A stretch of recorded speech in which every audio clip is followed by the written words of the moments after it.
In 5, 4, 3, countdown every motherfucking time. 2, 1. Welcome to another episode of the Genius Brain Podcast. Today, it's just us, man. That's right, baby. That's right. Fuck everybody else. It's actually been a while for us because we recorded like a fuck ton like a month ago. Yeah.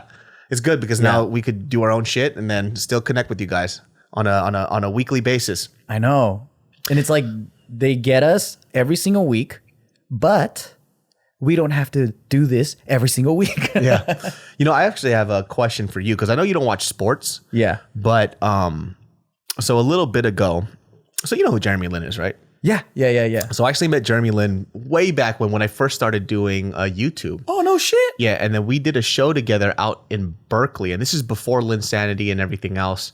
And I used to watch him when he played college ball, but damn, really nice dude, really cool guy. I actually have a picture with him. I might even upload it. Who knows, man? You know me. I know important people, but yeah. So Jeremy Lin recently, there was like a video of him where he was. I don't know what conference it was at, but he was talking on a podium at a mic, and then he started crying, and he was saying, "Oh, I heard about this. I didn't see that clip, but it was him like talking about the struggles of like drafting and all this stuff, like or the behind the scenes of basketball." Yeah, and he was like, "Well, he says he feels like the NBA forgot about me or something, right?" Yeah. So my thing is like, so that kind of came up as a topic where it was like people were kind of like, one, like they felt bad for him. Yeah. Or two, they were like, what the fuck are you crying about? Like you're ungrateful kind of thing? Kind of. And like, you know, when I started thinking about it too, like, number one, he's the first NBA player to ever get a fucking championship ring, right? Number one, right off the bat. That's Asian with a championship ring? Yeah. Oh, shit. Amazing. Yao Ming didn't get one. You know what I'm saying? Damn. And so when I look at that and I saw that video, I can kind of understand why people were kind of like, fucking man up. Like, don't be a little fucking bitch. Yeah. Like, I understand that concept, right? Because if you look at it from that perspective, I see somebody. So what people are saying on the other side, they go, it's not about the money. Like, how would you feel if you were doing something and then you couldn't do what you loved anymore? This is how I see it. There are amazing basketball players, better than Jeremy Lin. Yeah. Jeremy Lin knows this too.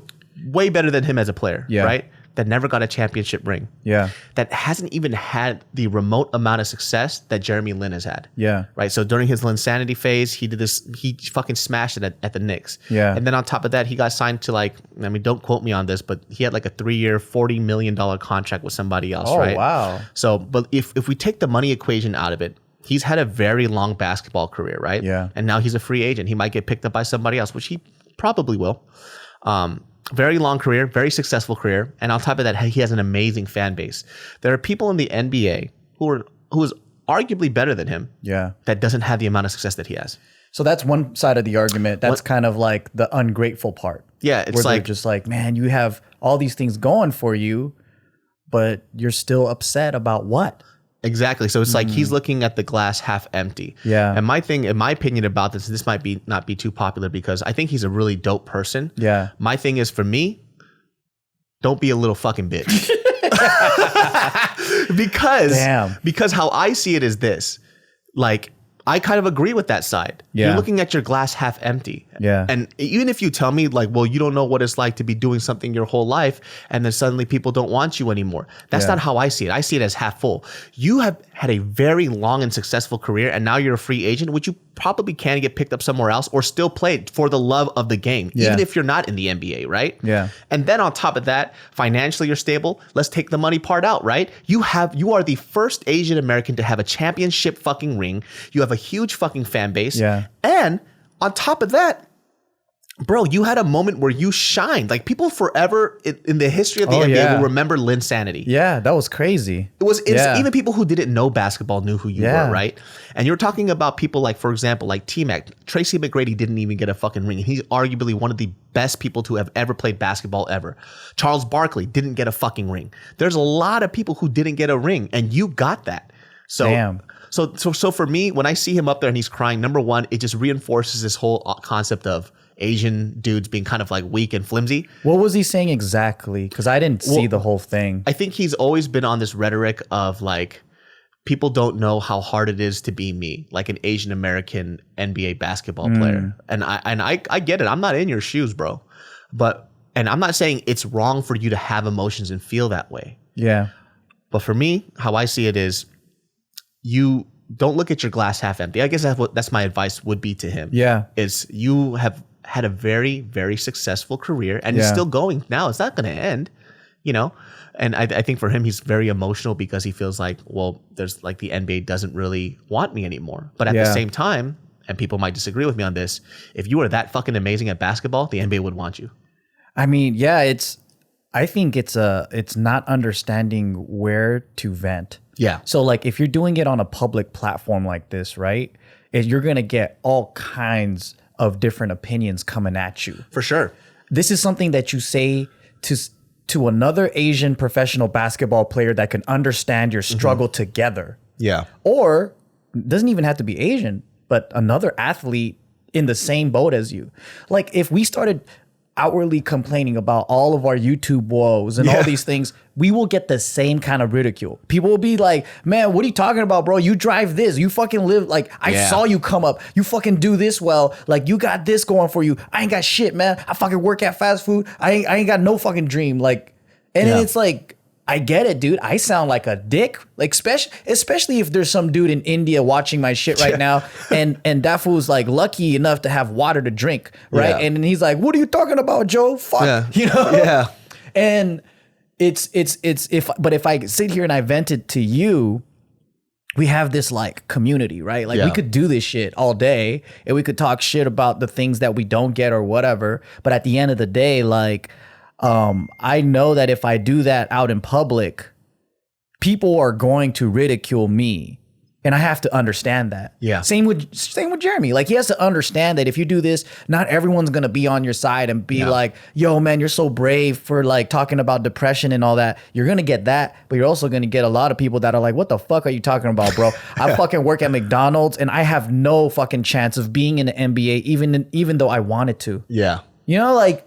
It's perspective. It is perspective, dude. And you're right. The platform that he used it on for him to like I said, I like the fact that he's human, and I like the fact that he could emote and he could show those emotions because, you know, sometimes when people are put on a pedestal, like they don't want you to feel or be a human being, which is cool. But I think the misstep on his part was for him to expect people to maybe understand what he's going through in that type of sense. Because we don't fucking know. But well, also maybe he was trying to let people know that the grass isn't always greener. And we know this, like being a celebrity, being rich, being all these things, like people always have this idea of, oh, it must be so awesome to dictate your own hours and do this and do that. And then we even have those kind of guys like within our proximity, and like they're just living normal, but they have a little bit of shade and salt and jealousy, and you can sense that. Like when you're hanging out, you know, and then they say some shit like, "Oh, it must be nice." You're always, "What are you complaining about?" Yeah. And it's like, shut the fuck up, bro. Like it's not always going to be greater, but this is, I think, human nature to think, "Oh, if I only had money. Oh, if I only had fame. If I only had all these things." But we know for a fact, like from Khalif, that fucking being an athlete sucks. Yeah, it's a lot of hard work. It is crazy hard work. Yeah. 60 hours of training a week. Yeah. No fun, no play, just eating and sleeping and training, and what you love becomes torture. Yeah. And I think the hard part about that I was kind of reading online too, that I guess I can understand because I get both sides. Yeah. Is that when you phrase the word, especially in a competitive sport, where the reason why you're hired and put onto a team where people covet you is based on skill. Yeah. Right.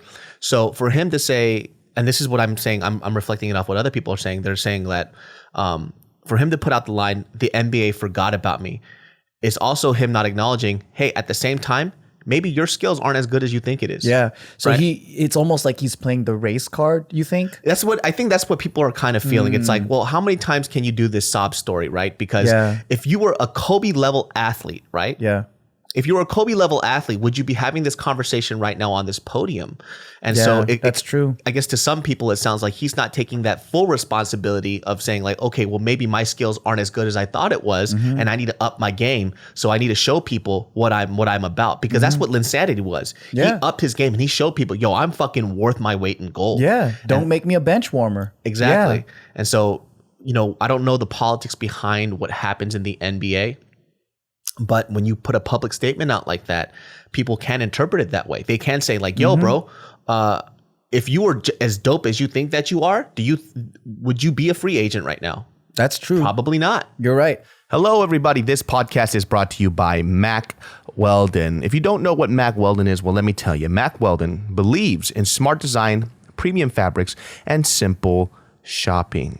Now, if we're talking about simple shopping, I'm talking about Mack Weldon, my friends, because their shopping experience is absolutely amazing, specifically because the website is super clean and very easy to use. Mack Weldon will be the most comfortable underwear, socks, shirts, undershirts, hoodies, and sweatpants, and more that you will ever wear.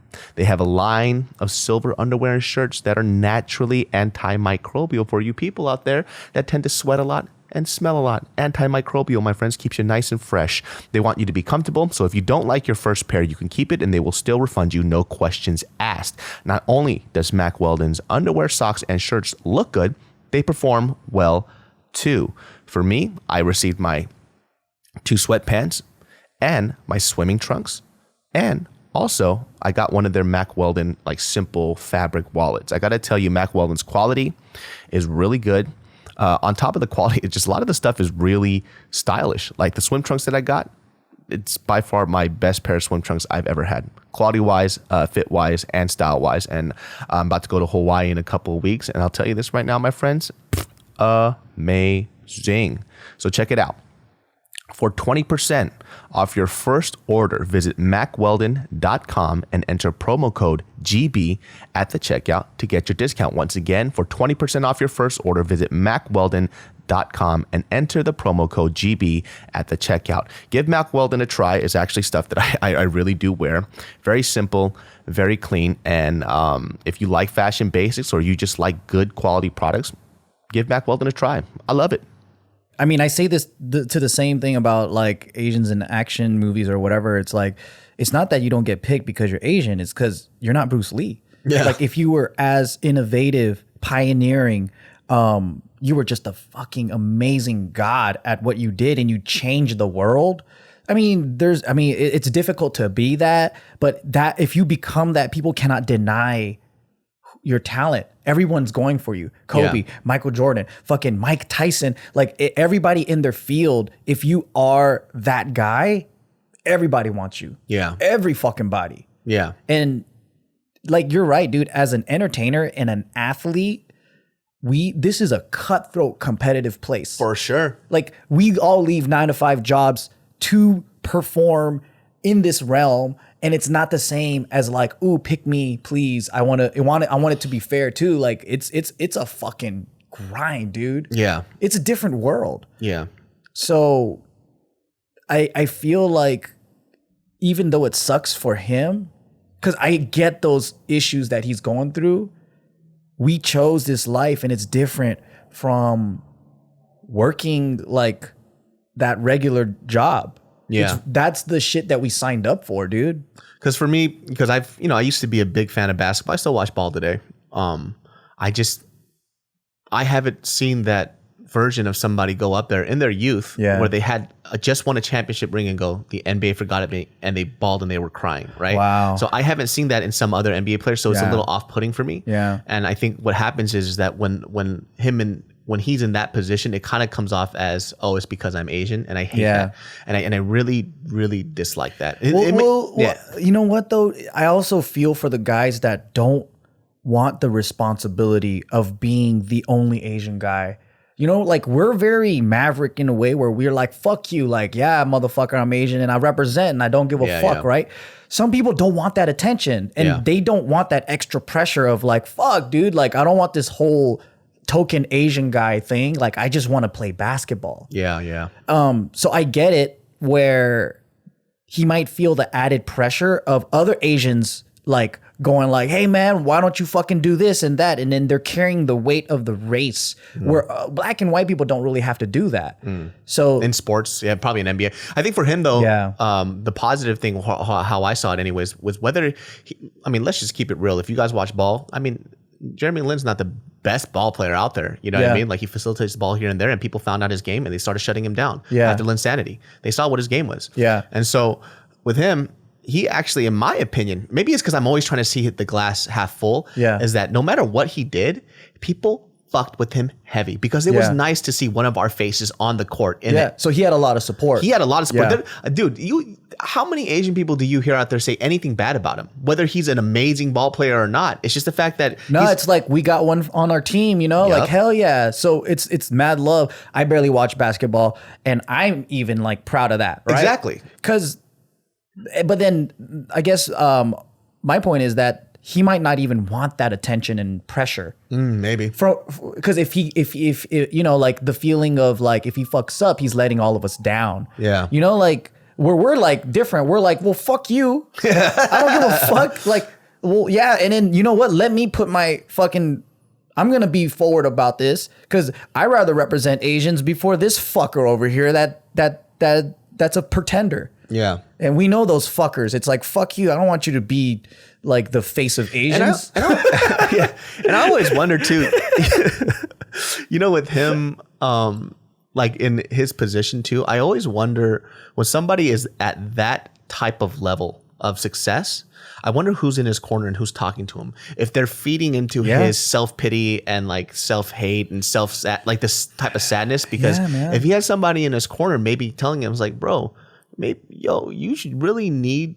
to put a positive spin on this because right now you're wallowing in this sadness that really it's within your control. Yeah. Right. You are a good basketball player. Yeah. You can do this.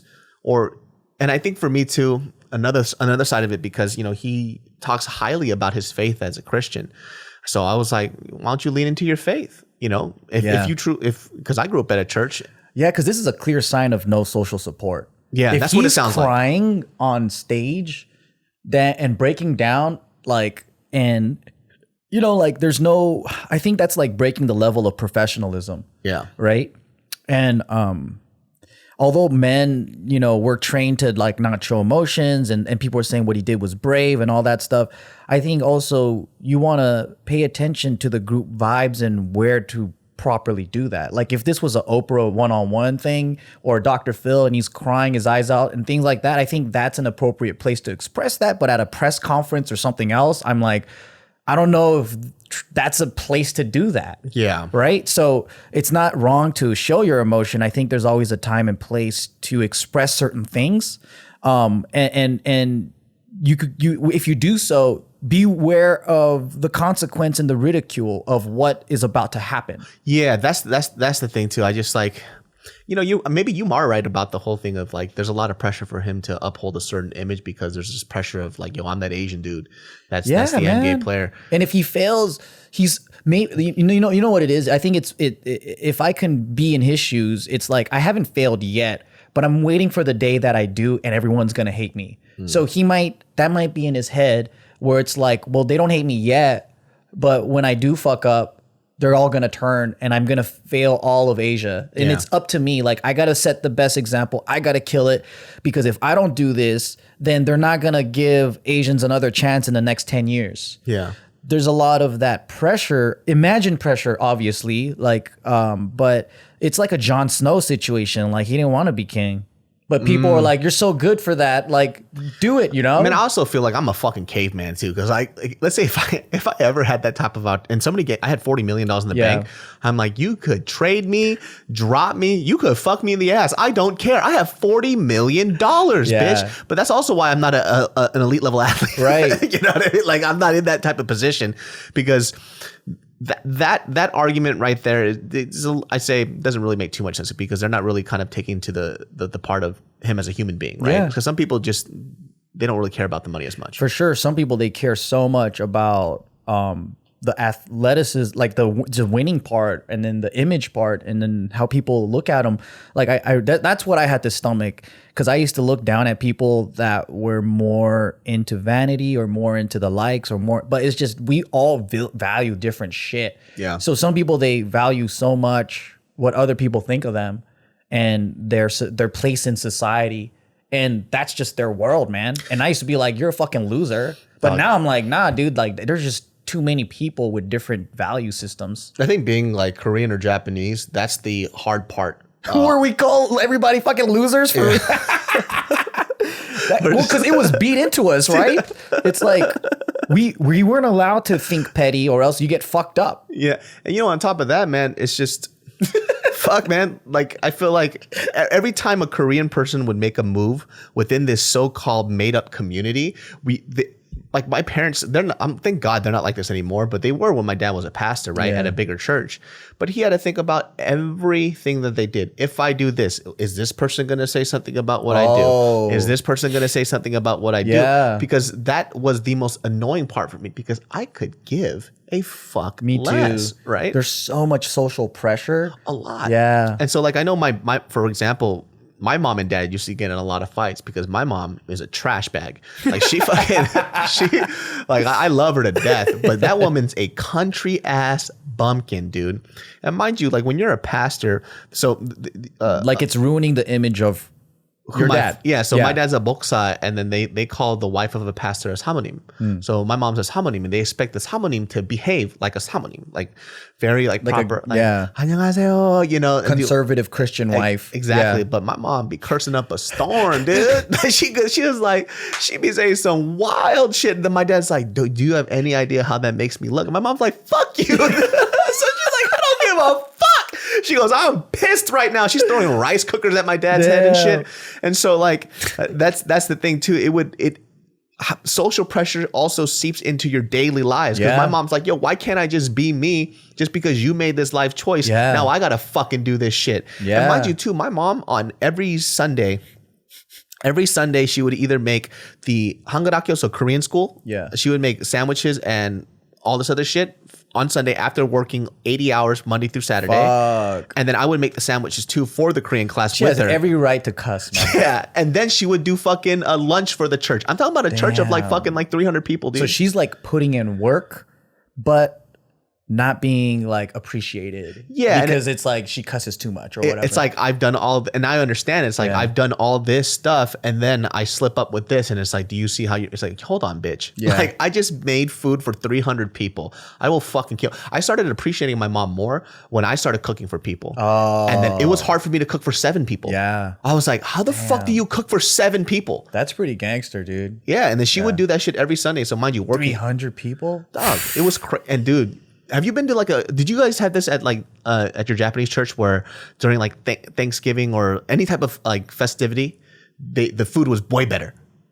We would have potlucks. Yeah, like potlucks and stuff. Potlucks was dope. Every church, people bring potlucks, and then once in a while, like they'll get together and cook some shit up and stuff. Yeah, my mom would do like so for Christmas, Thanksgiving, Easter, and these bigger celebrations on the food was fucking good. It was like kalbi, like like the Korean glass noodles and shit. It would be like 10 side dishes, that rice. Sounds good. They have like the Korean mochi tteok and all this other stuff. Oh hell yeah! So Thanksgiving, Easter, any type of celebrated like holiday, dog, the food was fucking amazing, man. Man, that social pressure shit is no joke though. You're giving me flashbacks. Like I remember like hating my parents because they cared so fucking much about what the village thought. Yeah, they cared so fucking much, and I guess now that I'm older, I understand like that's how you create a good society is like you check each other. Yeah. That social pressure is making sure, like in a good way, right? It makes you not do shady shit, makes you think twice about like fucking people over because of rumors or, it keeps people kind of in control. And I think that's one of the good things about Asian culture is like we with that fear, people are pressed to work harder. They're pressed to do better. They're pressed to like not be homeless and shit like that. Where like I realize that when you have too much freedom in society, there's no accountability. Like you're not pressuring that fool to get up out of his shit and then do something. Yeah. But if you have all these Asian aunties telling you, you need to do this, you need to do that, all down to your health. Like they're fucking with your weight, they're fucking with your school, they're fucking with everything. Dude, you know what I used to hate? I used to hate like going to church and then fucking up and then getting my ass beat by a stranger and then getting my ass beat by my dad after. Because you embarrassed the family, right? Yeah, I was like, wait, who the fuck are you, dude? And this guy would kick my ass, but he has full reign to do it. And then my dad would be like, why'd you make him kick your ass? And I'm like, yo, what the fuck? You're not in my dad. But I'll just get my ass beat by everybody in the church. Shit fucking sucked, man. But I mean, okay, there's probably a way better fucking way to do it. But I can see why. Or now I think being older, I can see the results. It's like it works, but now everyone's traumatized and fucking hurt.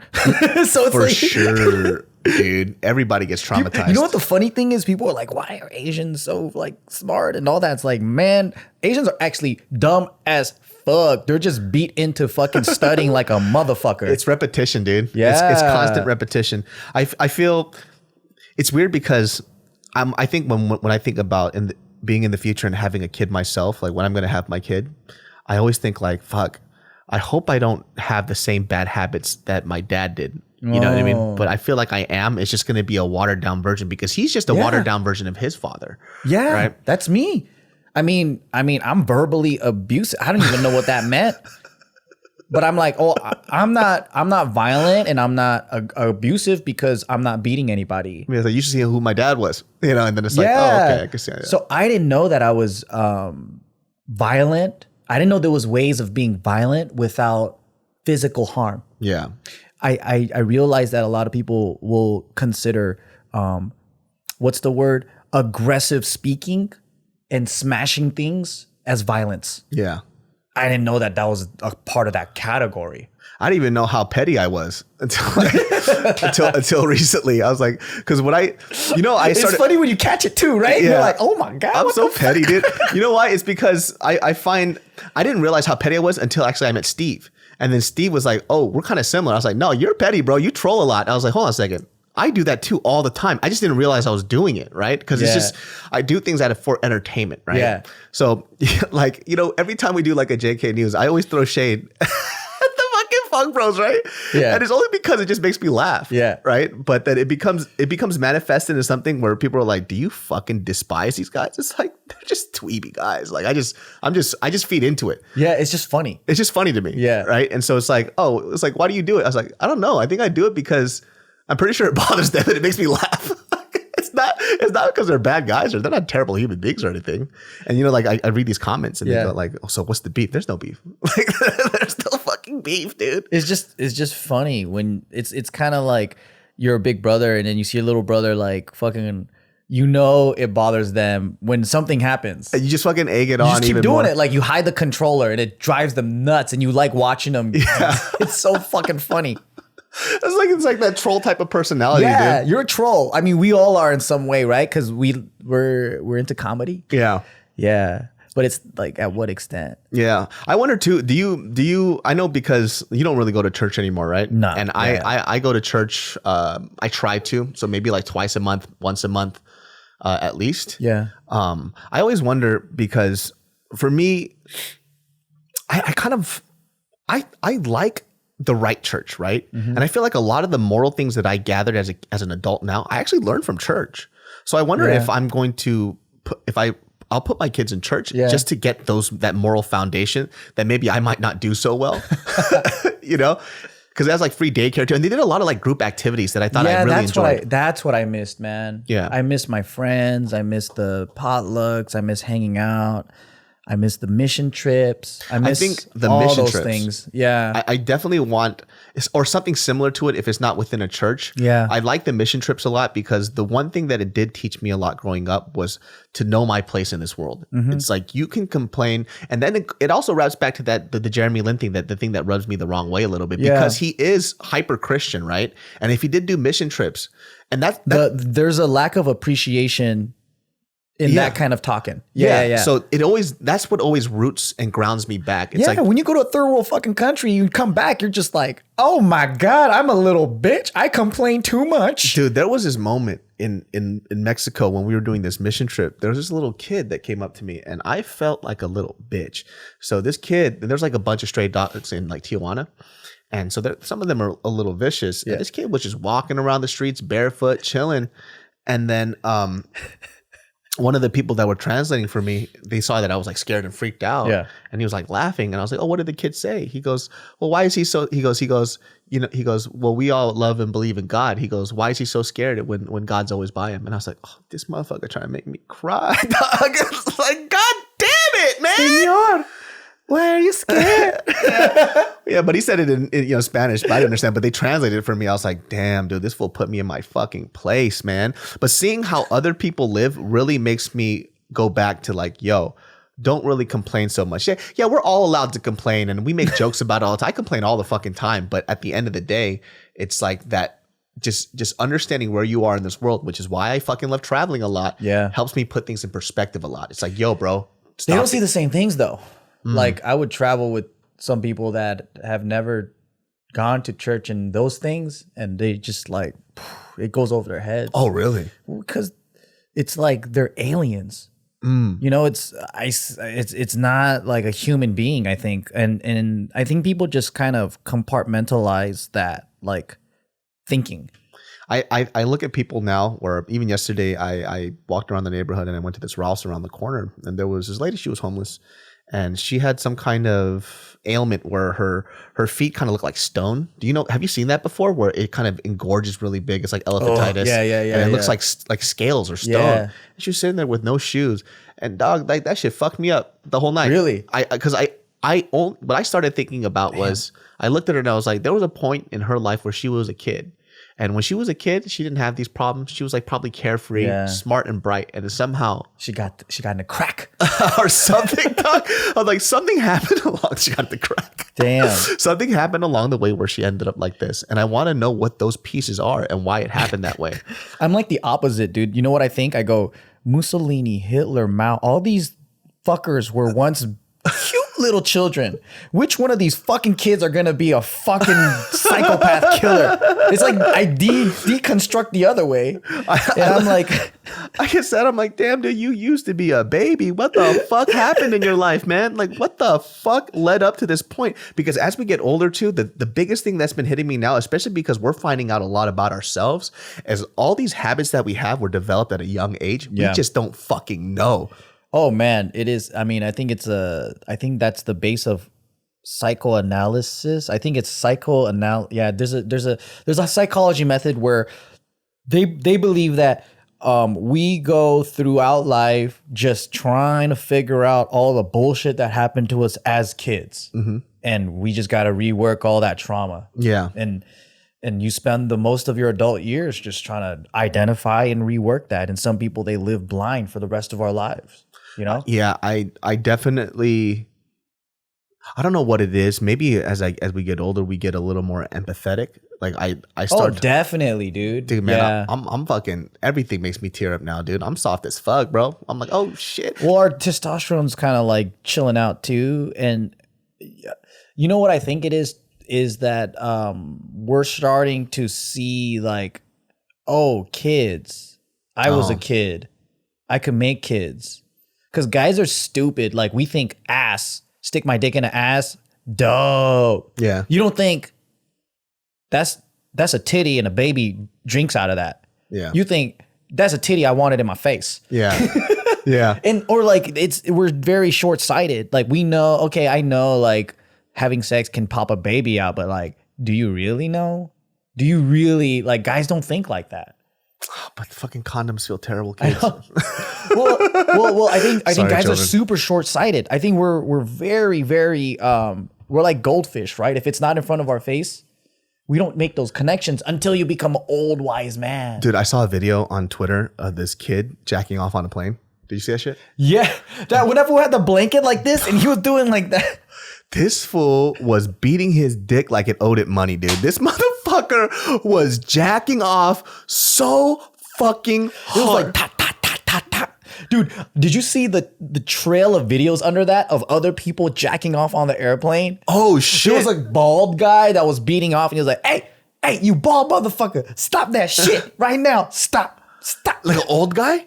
Yeah, he was like maybe in his 40s or something. God, see, that's so weird because... But he was just like bald, like a nerd, and yeah. I could imagine a teenager doing that because, ladies, if you don't understand, when it's a teenage boy, there's urges that they had the hardest time controlling, man. So like for me, when I see that type of shit and people are like, don't you miss it when you were young? No, I do not. I'm surprised that there's not more teen pregnancies. Oh, for sure, dude. This kid was beating his dick so fucking hard. I've never seen somebody masturbate like that. It was almost like the first time he ever masturbated ever. Like he just found his dick.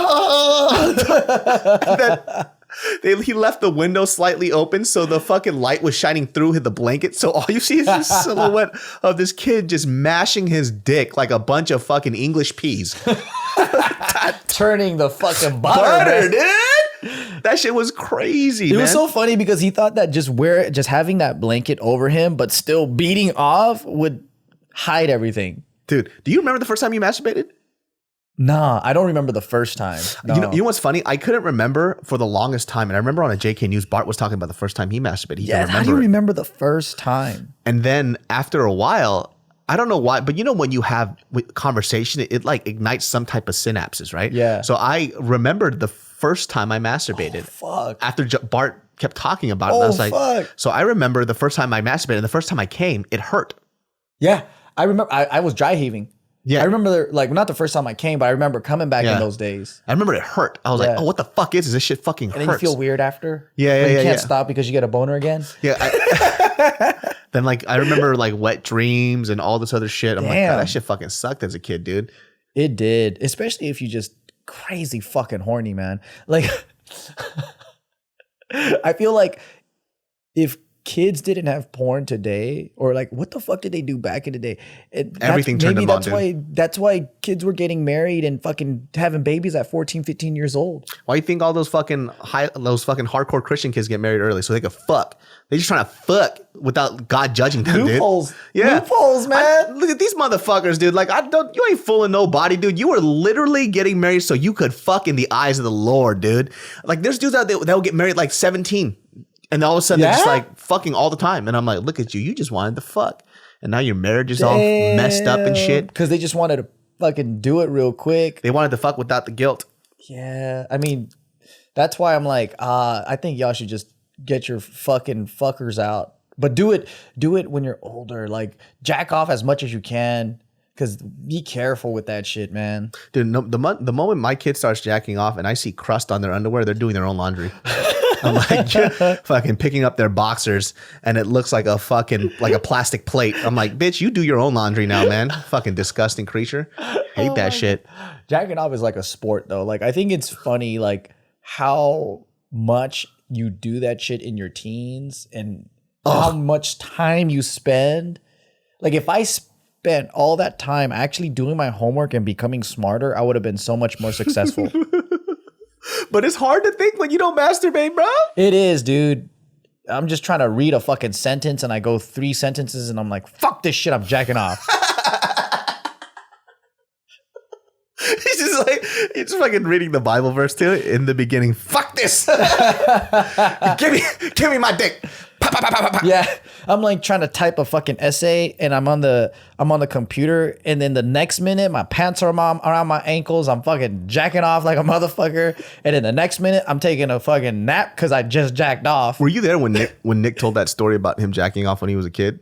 And he got caught? He got caught with his dad was like, stop jacking off because his fool was so loud with it inside the shower. Like, stop jacking off. How loud were you jacking off, Nick? All he heard is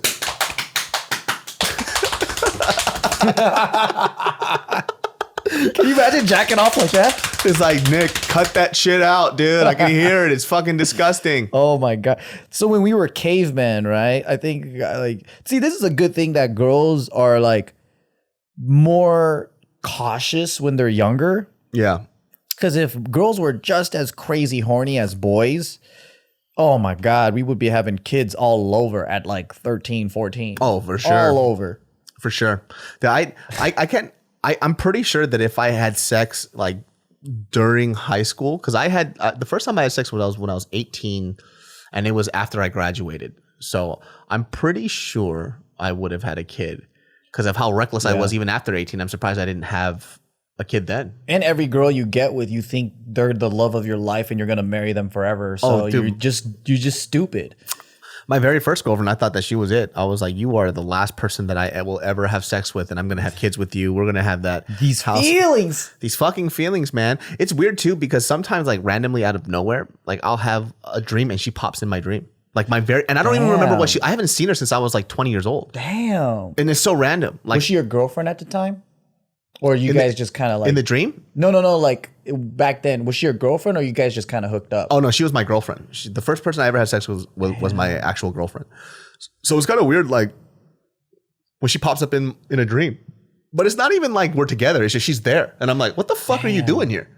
But the teen sex though wasn't even as good because it's like, well, you don't know what I'm pretty sure she had I was the worst dick in her life. You come so fast. I mean, even in my 30s, I come so fast. I came even faster as a teen, dude. It's too fucking sensitive, dude. You don't know what the fuck you're doing. Like, I don't know. And I had no idea what I was doing. Yeah. But the first time I actually I got checked during sex, well, after sex, it was just one Filipino girl and she told me I wasn't good. And after that, I was like, well, you tell me what's good then. You fucking tell me, bitch. And then, she just was very open. I mean, that bitch was fucking crazy. Yeah. But the great thing that came out of that was the communication that happened after. After that, cool. I started asking like what they like, what they prefer, what they don't like, just to let me know. But a lot of girls wouldn't. Like the first girlfriend that I was with, because there's shame, right? Yeah, like, they don't want to feel like a hoe and all that. So I think that's why sex gets better when you're older, because if you don't feel comfortable with each other, you can't have good sex. Yeah, and definitely when I look back on it, like I didn't know what I was doing. She didn't know what she was doing, and I just thought like, yo, if my dick's inside you, it probably feels great because my penis feels fantastic. And they're just like, fuck. Yeah, it's just dirty little fat boy that she was having sex with, fucking greasy little fat fuck. Like, man, it does get better with age, though. I think. For sure, man. Yeah. And I think like when I look back on it, I was like, dude, I was disgusting, man. Fucking disgusting. She was having sex with a homeless person and she didn't even know. Girls are so nice. She got the worst version of me. Let me tell you, lady, if you had it now, it'd be a little bit better. Just a little bit. I last a little longer, and now I stroke the back of your head with the back of my head like this. Ooh, romantic, bro. Hiya. I'm like hiya the back of her head now, dude. Yeah, you do that teen shit. You just go and fucking pump away, and then you fucking nut, and then you just fall asleep. I know, man. It was just so bad. Like I look back on it, I'm like, damn, you just really didn't care, man. Like you just wanted to get it in as much as possible. Yeah. It's like one step above jacking off. God, dude, that was so gross too. Just like hygiene wise, like, oh God, just as a teen, you're just a disgusting little creature. I know. I don't even know how that even worked out. Damn, girls are troopers, man. I think we all didn't know what we wanted or what was a good standard. Yeah. It was just like, oh, is this what sex is? It feels nice. And then I'm like, I gotta take a shower. Shit, my balls be sweating all day. I feel bad for you when you look in it. I'm like, fuck. Hold on, let me take a shower, dude. Back then, it was like, dude, I would go 3 days without showering, get my balls licked and shit. And I'm like, I don't care. Yeah, people would just... Shout outs to Stephanie Nguyen. No, I don't know. She's like, is that supposed to smell like that? Yeah, of course. What do you think? Dude. Yeah, I mean, they're fucking like crazy too, And it's like, fuck, dude.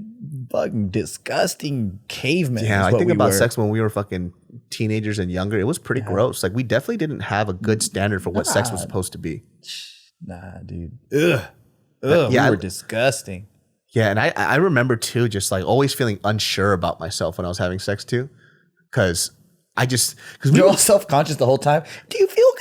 Well, because remember because we would watch. I would watch porn, and I'm like trying to emulate what porn does. Yeah. And I'm like, damn man, she's not screaming that my dick's huge. I don't know what's going on. Like maybe I'm not doing this right. Why is she so quiet? And she's not moaning. Yeah, she's not moaning as loud as I thought. Maybe I should punch her in her face, like just like in the porno.